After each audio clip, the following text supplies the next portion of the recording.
The New Spain. Mexico was colonized by Spain 90 years ago when Hernán Cortés arrived to the Gulf of Mexico and began to make alliances with the Indians of the region. Our concept map is divided into society, economy, government, culture, and religion. We will be explaining each part of the map with its important parts and context.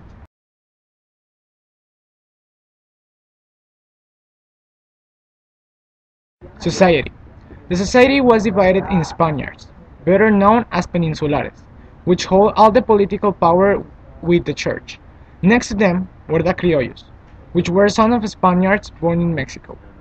They could hold lands and had several privileges, and most of them later would be part of the independence. The next class was the Mestizos, which were a mix of Spaniards or Creoles and Indians. They hold common labors as domestic service. In the fourth level, we have the Indians, which were ethnic groups that lived in the region before colonization. And on the bottom, we have the black slaves, brought from Africa by the Spaniards to substitute the Indians who died by diseases that they brought. The economy of New Spain was based on three important factors that made it easier and productive: trade, mining, and agriculture. The trade was traded between the near villages and China. Their villages kept the products they needed to either sell them later or use them for their own benefit, and when they gave it to China, they received China's money gratefully in exchange of their products and service. Economy was controlled by the government because they thought nobody else would do it better than themselves. Mining was mainly composed of a very rich element that Spaniards discovered and wisely used: silver.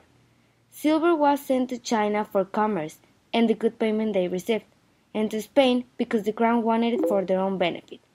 Agriculture was a hard work that rich people didn't want to do, so they put Native Americans to do their hard work in haciendas because they were under their control after Spaniards finished all of their emperors.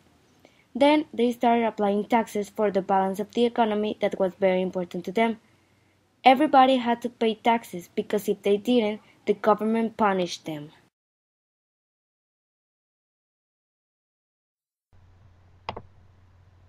Culture and religion. When Spain began to colonize Mexico, the church was in charge of the education and culture of the Indians in the place. The government was interested on keeping only the education for the Spaniards' families, but the church believed Native Americans also should be educated, so the first orders came to evangelize. The most important were the Dominicans, Jesuits, and Franciscans. After several attempts to create a connection between the old religion they had and the Catholic religion, they found a symbol, a figure of authority that Indians recognized as pure, La Virgen Guadalupana. Even if most of the important heads in authority of New Spain were interested only in the production of food and economy, there were important figures that protect the Indian, like Zumarraga and Quiroga. They could interact with the Indians by teaching them music and showing how to pray to God in temples that they also began to construct. Government in New Spain. In New Spain, they had a viceroy and mayors. Mayors sole political powers. Church was the most important and powerful position because the crown didn't want to mess with its power. That's why the crown let the church send religious orders to evangelize. The viceroy controlled taxes that Indian groups needed to collect during harvest time, and these taxes were sent to the mayor and from the mayor to the viceroy.